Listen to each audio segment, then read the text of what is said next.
Welcome back to Infinite Banking with a series dedicated to answering the question, what is the best insurance companies to work with Infinite Banking? My name is Caleb Williams. We got Alden Armstrong. And Alden, this has been probably one of the biggest requested series for us to do, because the biggest question we get on people that want Infinite Banking is, what's the right insurance company? And so we have put together the most thorough walkthrough analyzing different insurance companies. Today's video, we're going to be looking at Lafayette Life, and we're going to be looking at their company, the track record, their ratings, their lapse ratio. We're also going to be looking at their view publicly when it comes to Infinite Banking. We're going to be looking at an illustration looking at cash flow design. We're going to be looking at an illustration looking at front load design. We're going to look at how loans work at that insurance company. We're going to also look at how PUA funding and their flexibility. And then we're going to wrap it all up with our summary and our takes. And Alden, this series is only made possible because you are an insurance nerd and you went down the deep dive to make this possible. And so without further ado, I'm excited, I'm fired up, and I'm going to hand it over to you. Amazing. Well, Caleb, thanks for the intro. And I'm excited, guys. It's going to be a really good video. Lafayette Life, we've been working with them for a while, and we have a lot of really good things to say about the company. But this is going to be as unbiased as I can make it, but this is the honest truth coming from yours truly. So diving in, IBC with Lafayette Life. So let's set the stage. Okay, so we're founded back in 1905. So they've been around for a while. They've been paying dividends for about 119 years. Now, the unique aspect of Lafayette Life is that they themselves are not a technical mutual insurance company. They are part of a mutual holding company. So for the policyholder, it really doesn't make much of a difference at all.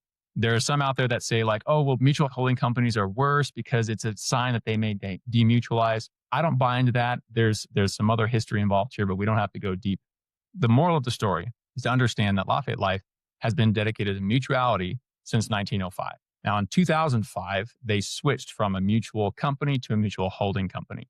Policy owners still receive full dividends, and Western Southern makes this particular company, Lafayette Life, very financially stable because Western Southern is massive. All right, so as we compare carriers, we want to dive into some specific metrics that you can compare across the board. Now, they are paying out, as of 2025, they've announced $123 million dividend spread across their policyholders. So if we look back at history with Lafayette Life, we can see a steady increase of their dividend because they're continuing to increase their market share, which is a really, really good sign of a healthy company. Right now, they have a 5.75 projected dividend rate, and they have an average lapse ratio of 5%. So we've defined this before. We'll just do it again very briefly. Insurance companies, on average in the United States, lose about 5.1% of their policies per year. Okay. So over time, that lapse ratio can tell you the satisfaction on average across the insurance industry. Lafayette Life, I almost said the wrong carrier. Lafayette Life is sitting right there with the average at 5%. So it's a good indication that policyholders are generally satisfied with the policies that they purchase and maintain premium payments over time. Three other quick metrics we'll touch on. One, and this is a big one for Infinite Banking, is that they are a non-direct recognition carrier. So in layman's terms, your borrowing activity against the insurance policy has no sway to the dividend that's being paid. You're going to get the full dividend, whatever it is, regardless of the interest rate that you're paying or how much borrowing that you're doing. Something that we're going to do in these video series is just indicate what's the pro, what's the con, right? The pro, you get the full dividend no matter what. The con, we have certain circumstances, actually like today, where the interest rate is far higher than what the dividend is. So until recently, interest rates with Lafayette Life were about 7%, dividends were about 5.5%. It's a pretty big difference. We can also have the reverse of that and have a much higher dividend and a much lower interest rate in certain circumstances. So the moral of the story, direct recognition, non-direct recognition, it depends, and we'll let you make the decision on that, but we'd be glad to talk to you about it as well. We've said on the channel many times that we want to work with solid, financially stable insurance companies with a lot of experience. Lafayette Life definitely is that. We've got a Comdex rating. This is a conglomeration score out of 100. So 95 out of 100. This puts them in the top 5% of insurance carriers for financial strength and stability. So very strong carrier, rated at AM Best Superior right there. Now, this is an interesting note, Caleb, and I'd love to hear your take on this as well. Lafayette Life chose to pay three different dividends, interest rates in 2024 to three different policy groups, depending upon when the policy was issued. This is not a pattern we see very often with insurance companies. Usually it's one dividend hits the entire book of business, but Lafayette Life ranged from 5.3 to about 5.75 in 2024. Yeah, I think this is very similar to even how they view loans because something similar happens depending on when your policy, you know, date was issued, your loan rate might be different. And I bet you that it's the classic example when you do a non-direct recognition, a lot of times that's sold as it being the best thing for infinite banking. But there's always trade-offs and these insurance companies are going to make sure that they cover their basis and that could be a way for them to do that. And so just like direct recognition is not a big deal for me personally, seeing something like this is not as big of a deal either because I'm playing the long game when it comes to working with a solid company. But the things that I would just mention is company's been around for a long time, has good ratings, and that's when it comes to the financial strength of a company, those are all things that are thumbs up. Yep, absolutely. One thing my mentor told me, Caleb, is that insurance companies don't lose, especially if they've been winning for 120 years in a row. So that's just a good thing to keep in mind. All right, IBC positioning. So how does IBC actually interact with Lafayette Life as a carrier, but then also their products? I'll say very briefly here, but they are very well known for infinite banking. Most of their top producers are infinite banking practitioners. So their book of business is filled with people wanting to do what you may be wanting to do, which is leveraging against the policy to self-finance or buy assets. They are friendly because of that. A lot of their business is something they want to be friendly to. They want to make sure that people have a space within Lafayette Life to build these policies for their clients. Now, I'm going to say it here, they do not officially endorse this strategy. There are some insurance companies that we have access to and work with that do openly endorse it and support the IBC symposium and all these different things. Lafayette Life is, I think, a little bit more cards to the chest in that regard. So they do Yeah, not but I will support it. say they're more friendly than even other insurance companies that we work with that are totally fine Yeah, structuring high cash value life insurance. They may not officially endorse in writing, but I know that their people are going to the Infinite Banking Institute's annual event, and they're like you said, some of their top agents out there are very into infinite banking and they're proudly supporting them. yeah, absolutely. Official stance, no. General feel, yes. Let's say it that way. All right. So this next section, we're going to look at the product. And so Lafayette Life has about, I think, 5 or 6 different whole life insurance products. They are a whole life heavy carrier. The one that we use most often and the best product, in my opinion, for these type of high cash value policies is their Patriot Whole Life product. And so what I've done for us here today is I'm going to be showing you cash flow and front load. So Caleb, can you remind everyone what those two mean for us? Yeah, when we say cash flow, we are essentially looking at each year you're paying the same out of pocket each year. Obviously, there's flexibility with both of these designs, but in this series, we're taking a look at $50,000. And as you're watching the series, you'll be able to compare different companies and what they look like, and because we're trying to overfund optimally in this series. And then the front load is for the type of person is putting more money in year one and then lowering their contribution in year 2 and beyond. Still has flexibility in that, but you'll see that you have earlier cash value. And in most cases, the internal rate of return is lower on the front loads, but in most cases, you have more cash value build up because you're putting more money up front. So that's the difference between cash flow and front load. And thanks to you, Alden, like you've done the work and are able to actually show real illustrations in this series. Yeah. Well, thank you, Caleb, for the definition and also the compliment. I love that. So first of all, cash flow designs. We're going to take a look at one here in a moment from Lafayette Life. But as a whole, Lafayette Life produces a lot of early cash value because of how their product is structured. I won't geek out on you fully, but I'll give you some highlights here. One thing that is really cool about Lafayette Life's structure, they have a paid up additions rider that we'll dive into a little bit more detail later, but they have a lot of flexibility between their minimum premium and the maximum premium within a certain time frame. So that can be very, very helpful for people with fluctuating cash flow, commission heavy sales individuals, for example, or business owners. The other aspect is that their long-term growth and projections are pretty solid, right? So this is close to industry average, around 3.6% up to about 4.4%, given current dividend assumptions. Now, IRR will change year to year depending upon that dividend rate, as we all know. All right, so on your screen right now, we have a typical cash flow design. This is on a 40-year-old male whose health rating is 1 level above standard, so preferred, non-tobacco rating. And we have it funded for 20 years, so from age 40 to age 60. In this time frame, we're putting in $50,000 per year. Then after that, we're doing what's called an offset. Offset being the policy is paying for itself. You don't have to worry about it. And so when we look at this design, there's a couple of things I want to draw attention to. First off is cash value access. So in the very first year, we're pushing 90% cash value access on a cash flow design. Now, this number can fluctuate, health ratings, age, everything else. But this is just an example of how strong this carrier can be from a cash flow perspective. When we start walking this out, the other metric that I like to look at is the capitalization point. What do I mean by that? Well, at what point are we earning more money in the policy in that year than what we paid in premium? So the cap point on this is in year 3. We've put in 50,000 in that year, and now we have almost 52,000 of cash value growth in that year. So we've overcome the cost of insurance, and now we're going to have icing on the cake every time we pay that premium. Last metric that a lot of people care about, I don't put as much weight into it personally, but we have a break-even point of 4 years in this design. So 50 for over 4 years times 4 is 200,000, and we have 201,000 in this policy design. So break even of year 4, highly efficient cash value vehicle early on. Yeah, and when we're looking at these illustrations, you're already highlighting it. I'm looking at early cash value.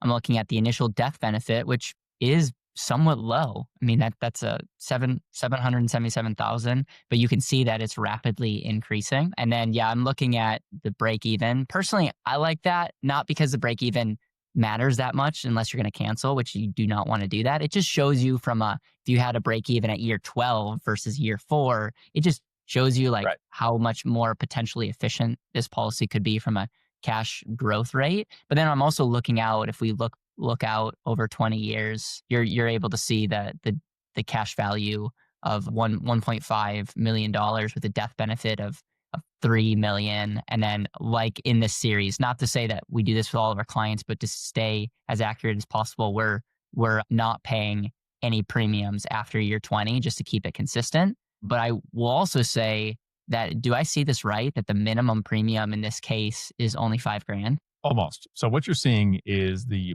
base cost of insurance. We have a term insurance rider that's built into the policy for the first 20 years to allow you to overfund. I see. After 20 years, we see that drop. And so the actual cost of insurance on this is a little bit higher than that. Okay. But still very, very flexible. And that's another reason why lots of people use this company for these type of policies is you get really early cash value, lots of flexibility, a healthy death benefit increase. And again, solid growth, but not knocking it out of the park as it relates to growth rates compared to some other carriers. And that's probably where people will decide when, at the end of the day, when they look at illustrations, do they value earlier cash and flexibility, or do they value more long-term growth rate? So Caleb, you're exactly right. Break-evens, they do mean a lot. It shows the quick efficiency of the policy. What it doesn't show us is long-term efficiency. That's where we look at the IRR, as you know.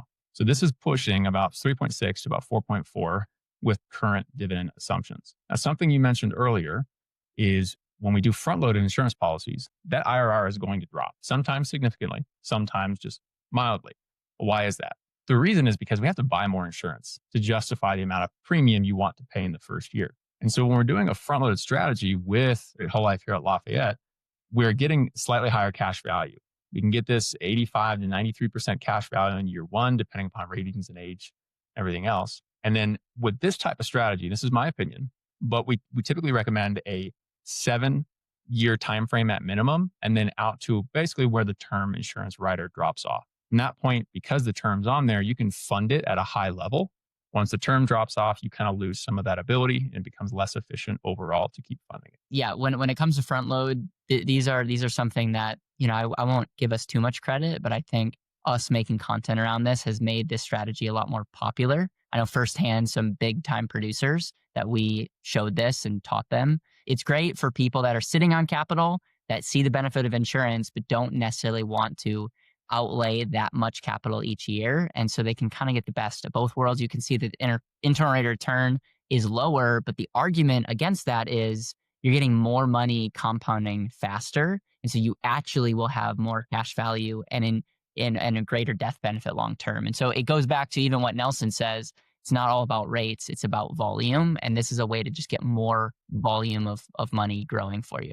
That's an excellent point, Caleb. And what we're going to see as we start looking at this illustration is exactly that. Much more cash in the first year. Well, why is that? Well, you put in an extra 50 grand, right? So you're increasing the volume and therefore increasing the compounding.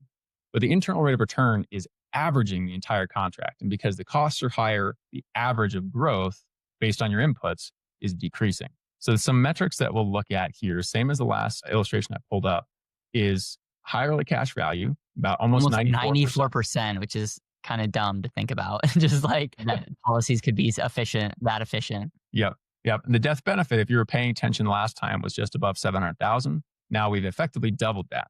Why? Well, we doubled the first year premium. We had to give ourselves some more room. Break even point on this policy is pushed out a little bit more. So now we're looking at it here at year 4. And then the cap point, which we looked at the other policy as well, when does it start becoming more profitable than what you're putting into it is happening in year 2.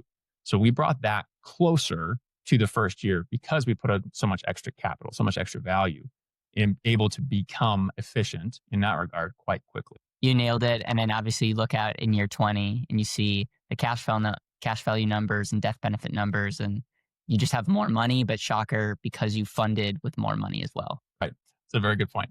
And I will also just say, if you have a policy that you want us to review, there will be links down below. And if you're someone that is watching this series and saying, I would love to work with Better Wealth when it comes to my own life insurance strategy and all, we'd be honored to work with you. You'll be able to see how you can get in touch with our team. Just want to make that plug as we're looking at illustrations, as we want to lead the industry with education, but also know that we do this and work with people all over the country. All right. So since we are talking about the infinite banking concept, this whole concept behind leverage, right? How quickly can we actually access our capital? Lafayette Life, as well as a lot of the other carriers we work with, allow us to get to it within about 30 days. It's a fairly quick funding process. They are non-direct recognition, as we touched on before, and they do have a variable loan rate. So 1 year, maybe 5%, the next year, maybe 6.5%, and vice versa. It just depends on where interest rate environment is outside of the carrier. Now, a cool feature with this particular carrier is that they do have easy access to loans. So over the phone, through your agent, or through their portal system for small loans up to about $50,000. Larger loans require an additional clarification or verification, I should say, of your identity with a signature. So you do need to use a signature loan form. And then this type of interest accrual is a daily interest. Daily interest accrual just means that you're going to earn the interest. You're going to be charged the interest over time. That's going to be affecting your policy. However, it's not charged up front. So every time you log into the portal, you can see a snapshot of what you owe today. And so it's always a clear metric of what you're being charged and what you're owed. And while all insurance companies are fair when it comes to interest, Lafayette Life, the way that they track it just makes it a lot cleaner from a standpoint of what's actually going on. And yeah, I think they make the loan process quite easy, and hence infinite banking is one of the things that they do lots of. And so that's kind of a big deal for people to know this. And then obviously the non-direct recognition, there's lots of debates around, is that superior versus direct recognition? One of the things that is for sure is it's just a lot easier to understand because you're getting the same dividend regardless. And so it takes away more unnecessary calculations that you may want to do if you want to be exact accurate. So that's one of the benefits of non-direct, is it just is a lot cleaner to understand. Absolutely, Caleb. So this is one of my favorite slides. Every carrier that we work with, what I'm focused on is flexibility. We don't do vacuum planning. What I mean by that is that today's assumptions do not guarantee tomorrow's reality. And because of that, wow, that was really good. I'll put that in a t-shirt. When we're looking at this, paid up addition flexibility to me is very important and important to my clients, because year to year, your situation may change. What you're planning to do may change. You might want to do more, you may want to do less. And so with Lafayette Life, we have a very, very low minimum of what you have to pay each year to keep that rider active, which is $120. So it's not going to break the bank. It gives you a lot of peace of mind to know it's going to be there. Now, a little bit of complexity comes in. The first 7 years of the policy, you have a minimum and you have a maximum. Between these two, think of them as goalposts. You play anywhere in between, you score. After 7 years, they shrink the goalposts, depending upon the average of what you have paid in the first 7. So this could be a little confusing, but Caleb, did that resonate with you, or should I restate?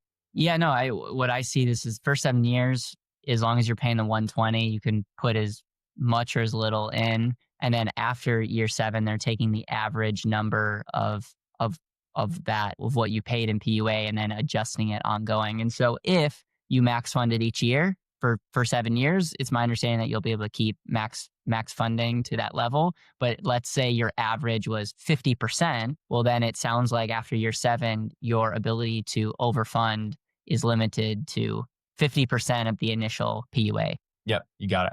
You got it exactly. So the final part of a PUA rider, this is different with every carrier, is a backfillability, let's say. And so if you miss a premium 1 year, the next year you're able to put in your full PUA premium. Lafayette Life gives you the ability to go back 1 year, theoretically, and put in up to $25,000 of backfill. And so you may have the ability to put in 100 grand a year. If you didn't do that, you can make up at least 25 the following year. So that's a pretty flexible opportunity for policy owners to let's say, exploit that opportunity. However, there are some in the industry that have a greater range for the backfill. So it's limited in scope, but it is helpful if you need it. No, and I want to give you your flowers, Alden. Like this type of research is something that's really rare for you to do, and when you have this, and during the entire series, how companies do PUAs, this is actually not something that a lot of people talk about, and they should talk about it more because life's not perfect, and this gives you flexibility and freedom on the back end. And so I really am grateful for you putting in this work, because it's one thing to look at an illustration in a perfect scenario. It's another thing to say what happens when perfect doesn't actually work. Yep, absolutely. And that goes right into, there's another PUA rider at this carrier actually that we choose not to use because it's inflexible. And so we see that sometimes with carriers because they're not making products for our benefit, right? They make it for the clients, and there's a huge client base.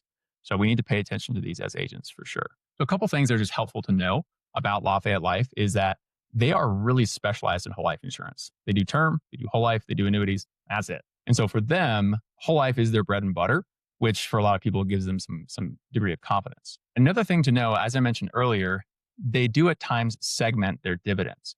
And so depending upon when your policy was issued, you may receive a different dividend other than the one that was declared by the insurance carrier. So for some, that can be a little frustrating.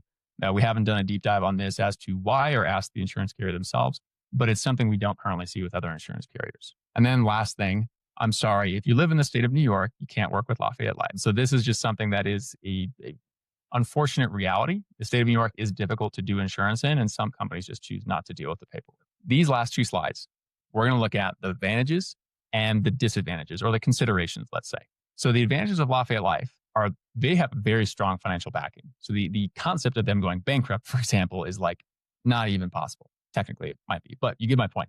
Western and Southern, massive carrier, right? It's an insurance company. They do a lot of other things. They do financial planning. They do assets under management. They have a lot of different companies that they own. It's a very, very strong carrier. Now, dividend history for almost 120 years, not quite. They've been paying dividends. Some before when they were a mutual insurance company. Now, even so, in the last 20 years since they're a mutual holding company.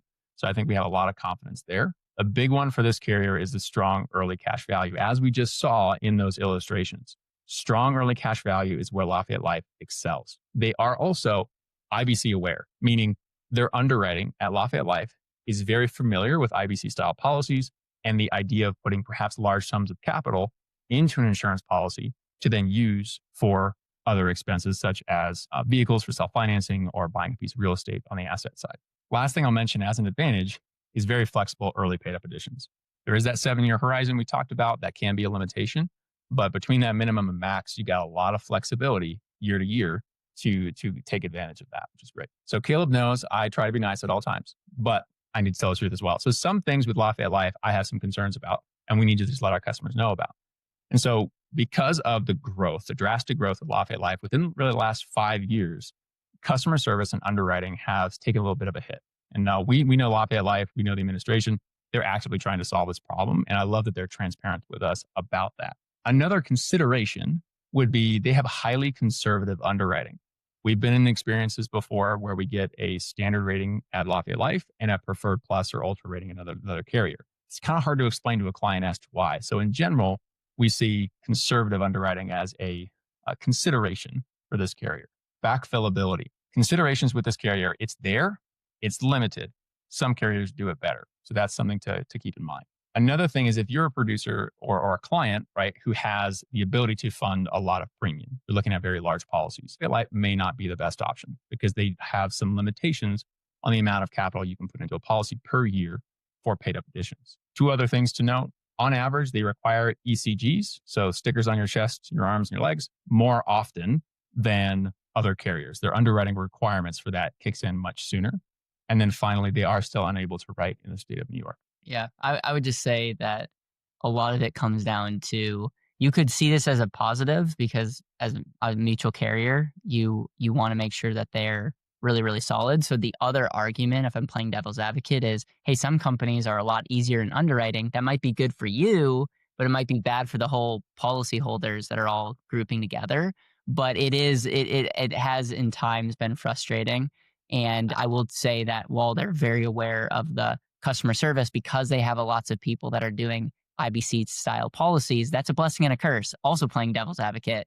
If you're endorsed this and have a lot of people that are teaching their clients on how to take loans, what you'll find is higher lapse ratios, which, Lafayette is average, but it's not like they're excelling, or it's not like they have any major problems, but they're around average. But you also see that there's a lot of demand when it comes to their customer service teams, and they're continuing to work on that. And so those would be the two things that I would just mention. Playing devil's advocate, depending on who you are, how you're talking about it, you can spin this as a positive thing. But overall, from a consumer standpoint or from an agent standpoint, these are things that, everything looks great on paper, and then underwriting gets back and you're like, oh man, like that's frustrating. Yep, absolutely. So overall, really good carrier. And because I know a lot of agents are watching our channel as well, I wanted to throw in an agent perspective. So a little fun fact about Lafayette Life: if you work for them, you have to wear a suit and tie. Some things to understand about Lafayette Life is that the compensation from this carrier can be substantial. It can be high depending upon your contract. They also offer persistency bonus. So the longer that policy stays in force across your entire book of business, they may pay you additional bonuses for the good business that you're selling and doing, which is pretty cool. Access to resources and support, I would say, is average. They're a small mutual company by comparison. They do have a dedicated team, but they've got a lot of people trying to use that team, similar to what Caleb said about the customer service side as well. A nice thing for your clients is that the insurance contract itself, the things that you can adjust on there, are fairly limited. It's a fairly simple product. So I've given it about a 4 out of a 10 from a complexity rating perspective. And this is a rating we'll see at each carrier we review. The last thing, and this is something I've been speaking with the Lafayette Life team about for some time, the illustration software is just outdated and clunky. Now, they did just update the client portal as of this year, as well as the agent advisor portal as of last year.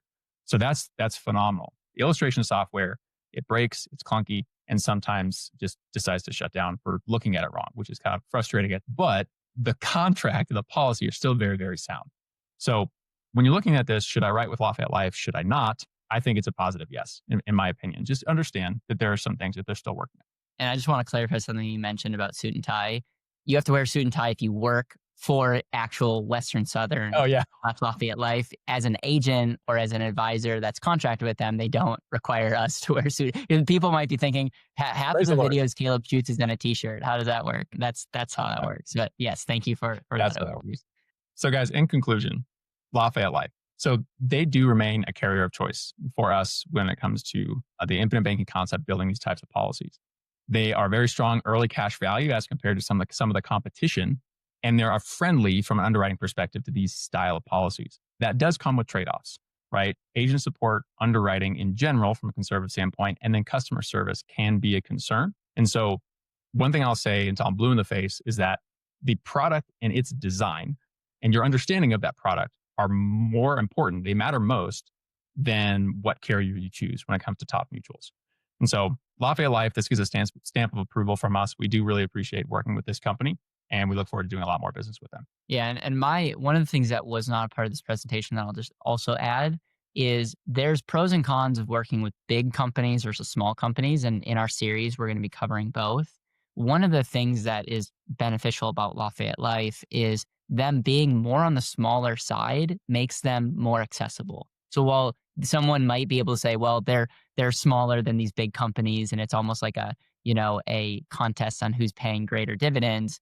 On the flip side, we can pick up the phone and get executives, the president, and all on the phone. Why is that important? Well, it's important because we're not just a number. Now that kind of is flexing us as as a company because we have great relationships with a lot of different insurance companies. And that does make a difference sometimes when we need to put in a cover letter or explain a situation. We're not just filling out something that some random person is going to see. A lot of times we have the relationships with the people that we're working with. And again, that's just important for whoever you work with. We hope that you work with us, but whoever you work with, it's important that you not just feel good about your situation, your contract company. You want your advisor, your agent to have a good relationship with that company, because that could be the difference of some really valuable things that you get, not just currently, but in the future. I'll just say this: if you need a policy review, or if you're interested in getting an infinite banking style policy, we have links down below. And a lot of people that watch this want us to review their policy. And we've done videos in the past, Alden, where we've seen that there can be some big differences based on if your policy is optimally designed versus not. And then obviously, liking, subscribing, and commenting are all free ways for you to help out our channel. Like, it tells YouTube this is valuable. By you watching the content, tells YouTube this is valuable, and it just tells other people that they should consider watching this. And so from the bottom of our heart, we just want to say thank you. And we are continuing to grow. We're getting some really exciting guests on the channel. And that's only possible because we have you, the subscribers, and the people that like and share our content. You make us reaching out to people that normally would say no, say yes because of our following. Caleb, this has been a really fun episode. The thing I'll leave you with, guys, is at the end of the day, your understanding of what you're doing is more important than anything that you're presented. And so our job is to present the right things based on what you tell us. So going through any process with an agent, be very upfront and transparent about what you're looking for, what you want, what you would like to have happen, and allow that agent to serve you. So we have the luxury, let's say, of working with a lot of carriers. That's why we're doing a review on a lot of them. But at the end of the day, we want you to have value in this video. So like, subscribe, and we'll see you in the next one. If you're serious about using whole life insurance for infinite banking, we have a free gift for you. It's called the IBC Company Guidebook, and it gives you inside access to the data behind these videos. Things like life insurance company Comdex scores, their dividend performance, how they approach infinite banking style policy designs. It's all the information we cover in these videos organized in one place for easy reference. To access the guidebook, click the link in the description or pinned comment.